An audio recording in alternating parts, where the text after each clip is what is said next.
I just got here, and it's time to talk about Sentenced to be a Hero. And what a way to end season 1. We had some insane reveals, cliffhangers here, and waiting for season 2. Now, season 2 has almost been confirmed yet. There's a lot of leaks, rumors, and things like that it's coming.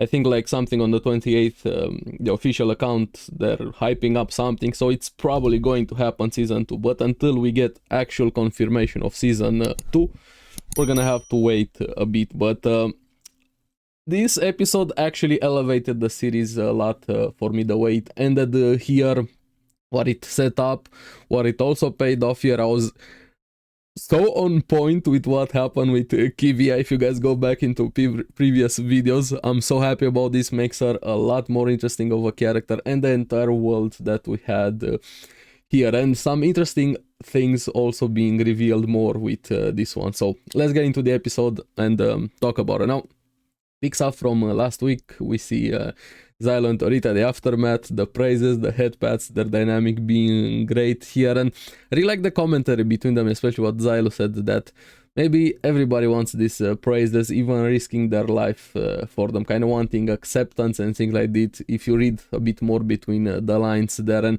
we even see it with Kivia, kind of tying back to what Xylo said at the start there. And before they could continue the conversation, they get interrupted by what we as viewers instantly knew, that was Spriggan as a human pretending they're needing help. And I like how Torita went in to help. She was almost killed, but she was able to defend herself with the knife that she got as a gift from Xylo. That was such a nice moment there, even after that, saying she's gonna need to learn to use that knife. Actually saved her life here. But also, she was still about to die, but Zav snipes Spriggan, instantly saving Teorita, and I really liked his reaction there. So Zav finally did something here. That was great, and I really liked also Xylo thinking of his old unit with the knights, the memories there when he saw Teorita being saved and everything. But Spriggan unfortunately gets away, or at least for a moment here. And what I liked, after this we're gonna get to Spriggan, probably one of my favorite reveals in the entire show. We have also Franchi coming in, telling Kivia, yes, your suspicions were correct, of course referring to her uncle, everything. We're gonna get into that, it's such a big part of this episode. Then we have Spriggan revealed, crawling here, and I love this part so much. Made the Rhino such an interesting character, even more than he was before, because while Spriggan was crawling for its life there, trying to recover from its wound, to hide and everything, Rhino shows up and says that, oh, you're curious how I discovered you. Well, other Demon Lords can sense when Demon Lords act, do anything. I'm like, okay, damn, Rhino Demon Lord? And yes, actually confirmed he's a Demon Lord, and quite an interesting one here. I really like this aspect of him, saying he enjoys to kill his own kind. He finds a pleasure into this, but also has an interesting dynamic here, saying humans find killing other humans boring. I'm paraphrasing a bit. Like, this is true, like us as a human race, and we see it, humans in general, wars and so on, crime, very used to killing other humans. While yes, it's bad, it's against the law, it's against morality. If you're a murderer, you're a piece of shit. But as a human race, we're used to that. Death is normal for us here.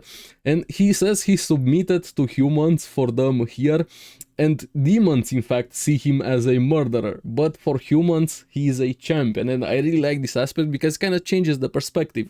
Depending how you look at things, on which side you fight, you are the hero, you are doing a good deed in that respect. Even if he's enjoying killing demons, humans don't know this, and fuck it, why not? You don't care the same way about demons like you'd care about humans. If you said, oh yeah, I enjoy killing humans, of course as humans we see him as abhorrent, but when he's killing demons, the demons want to kill us, oh wait a second, we could use this. And I don't think it matters, honestly, and makes Rhino such an interesting character. Like, he's not doing it out of the goodness of his heart. He's not suddenly a saint hero, actual hero, not a penal hero like in the series here. He's such a good guy doing it for the survival of the humans. No, it just happens that the goals align here, and he has a place in his world. Remember what he said to Xylo: if you don't accept me and reject me, I lose my place in the world. Makes that line quite important from last few episodes here, and him killing Spriggan here was great. He actually enjoyed that quite a lot, and revealing his name, Pak Puka, Demon Blight here, and saying Rhino was the original body. So we still haven't seen his true form. So Rhino quickly rose up to one of my favorite characters in the series. Quite interesting here. So hopefully we get more of Rhino in the future.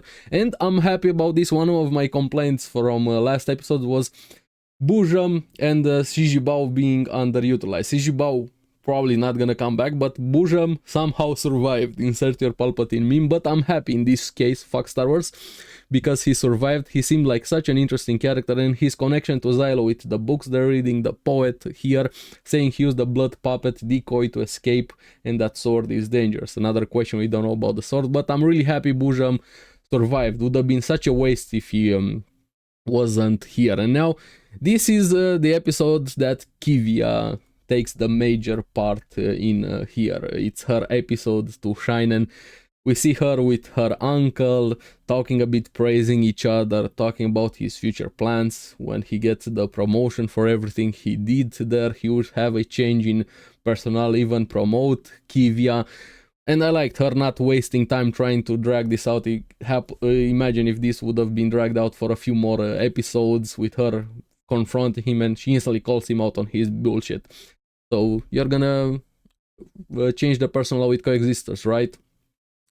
And here is where she lays all the cards on the table there, talking about Mahaizel Zelkov, the name that gave him away. Apparently an old alias used when she was a kid, and the differences, how people from the north, which name they use, Mahaizel Zelkov here, and this unit 71110 doesn't exist. But somebody reminded me, apparently it was the same unit from episode 1. I think even last episode people, when this unit was mentioned again, that also framed or was connected to Xylo. Don't go into spoilers, please. I don't want to go into spoilers there. But since this unit, apparently right now Kivia saying it doesn't exist here, and caught him with the lie, with the name, everything, and revealing that he works with coexisters there. And was kind of correct about him also, but he's also a piece of shit, saying he's working with coexisters for his family. He doesn't care about strangers, anybody else. He just wants to save the one that he cares about and the believers. And here is where the shitty part comes in for him, saying humanity is going to lose, and he wants to save at least a few that he only cares about here. And he wants also Kivia to become a coexister, and I really liked the emotions on Kivia are great. Her being heartbroken, angry at the same time, having to confront her uncle, the reveal of this somebody that raised her was her family here. But this is where you see how much of a hypocrite, piece of shit, scumbag he actually is. Because when she refused him, he didn't care about her. He didn't see her as a daughter. She instantly became an enemy. So that was all of a sudden, all of the bullshit he kept saying. He tried to shoot at Kivia.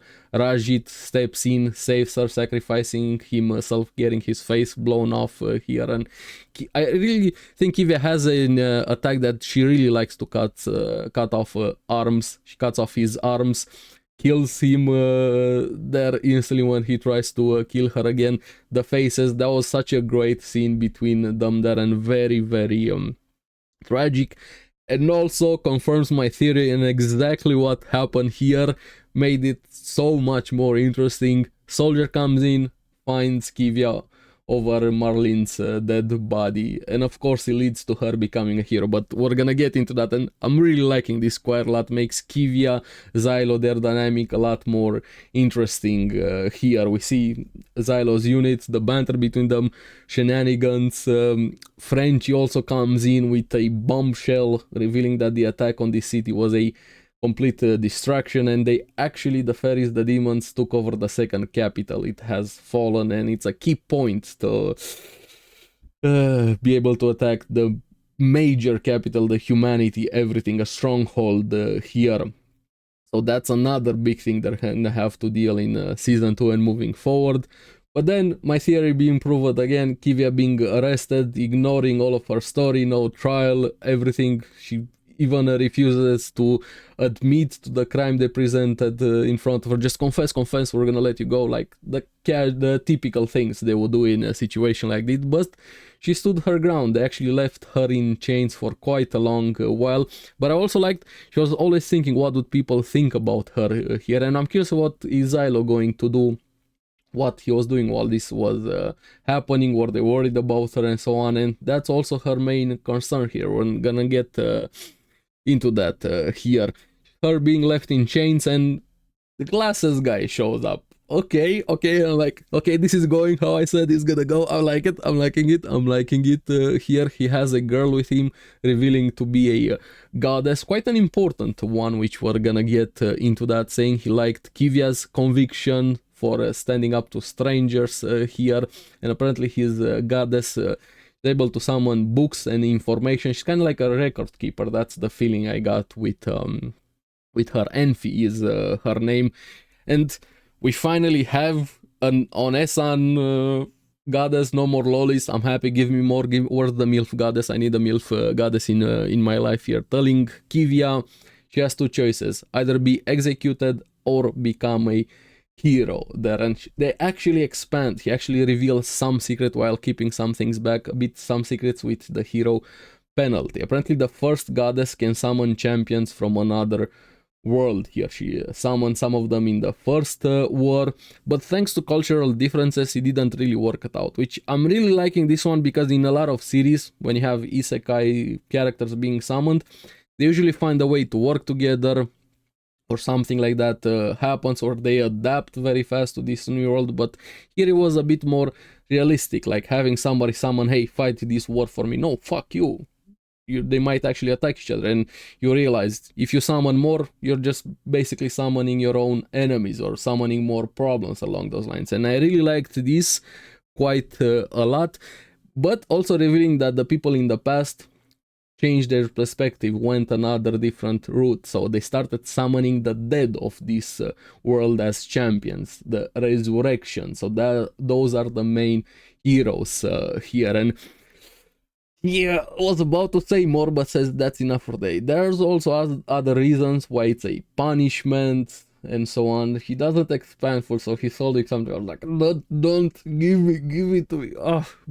But we find out quite a lot of things here, and I really liked he talked a bit about the drawback of the first goddess's power, how it works. She has to remember. She's kind of like a storage device in a way. She records the makeup, the soul, the memories, the body, and things like that of the ones that dies or the one that she takes within herself, depending how it goes there. And Enfi, also being the record keeper, helps with remembering this. But there's also the drawback of losing memories from the soul of the humans. And apparently there's only one more space for this, and being given to Kivia, which just poses a lot more questions. How this became a penalty, who is this guy working for, what's happening here, and so on and so on. So many more questions for this, and him saying this is enough for now, maybe more information later. Like, but also makes him even more curious when he says she has to first die, carry her out in pieces here. But I liked her inner monologue or conversation with him, saying she's struggling with everything, struggling with what her people might think of this, the knights under her, also Xylos and the unit, thinking if she was actually a coexister, did she snap, what happened to her, she couldn't bear that. And I like this dynamic quite a lot, because remember her first interaction with Xylo, how she instantly dismissed him without knowing his past and so on, which it's understandable because that's how they raised something normal in that society, heroes always being viewed as criminal. But slowly she changed her perspective with this, and I'm curious how she's gonna react when maybe Xylo shares what happened to him with her and everybody else, Venetim and all of the others, how they got into this position here. And what also made it even more interesting was she says she agrees But the glasses guy said he's opposed to making her a hero, but he respects her oath, and makes me question this guy also. Is he an actual ally? When he had that conversation with Xylo, who is working with him? Is it an organization? What's happening here? Did they put this hero thing together to find people with this much conviction to care about humanity as a whole and strangers, and not just the individual thing that we saw it with Marlin here, like close up and being a piece of shit hypocrite? What exactly is happening with this glasses guy here? And she actually goes through with it. She takes the sword, cuts off her head, or at least her neck there, and she's probably gonna be a hero. And I was correct. She actually became a hero, fallen from grace, but made her character a lot more interesting here. And all of the reveals that we had with Rhino, the second capital being taken here, Kivia becoming a hero, the glasses guy, like so many things. This is great way to end the season, and actually fixed a bit of wasting boredom, like I said last episodes here. Like, I'm feeling the series 7, 8, probably an 8, depending how season 2 goes right now. Has potential maybe to go a bit higher. We're gonna have to see with that when season 2 also hits, which is more than likely going to happen when it's officially confirmed, or like the usual happens when it's probably gonna be confirmed after I put my video out. But overall, the series is quite fun, interesting world, interesting characters.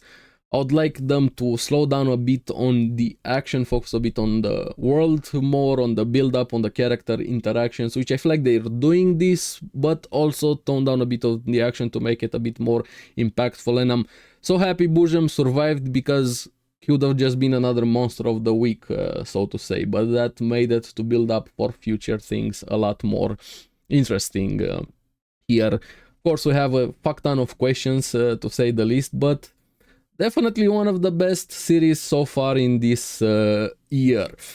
I'm curious what do you guys think? How are you liking the series so far? What do you think of the end of the season? Which one are your favorite characters? Because for me, it's definitely Rhino rose up there, one of my favorite characters. Him, Xylo, Kivia, Franchi, and I don't know who else would I put here. It depends. Sav is also really fun. Tatsuya, I kind of want to find out more about Tatsuya, but he's probably a later character, since he's connected with this other world and things that they've dropped on us in this episode here. So we'll see. My king, of course. I almost forgot my king, Norgel, my king, always my king. But yeah, fun series, interesting characters, dynamic plot, and this episode made it a lot more interesting here, besides just being simply action for action's sake. Not that it was just that before this, definitely had some more elements that I enjoyed, but this one definitely amplified those elements, and I'm liking it more from here. I'm very excited for season 2. If you guys want me to keep covering this series, make sure you like, subscribe, are here for more videos. We're gonna have to see what series I'm gonna cover next there. So yeah, I'm gonna see you again on the next one. Keep enjoying anime. Like I said, remember to like and subscribe, helps me quite a lot, and you guys get the latest videos on the series that I follow. So I'm gonna see you again on the next one. Bye.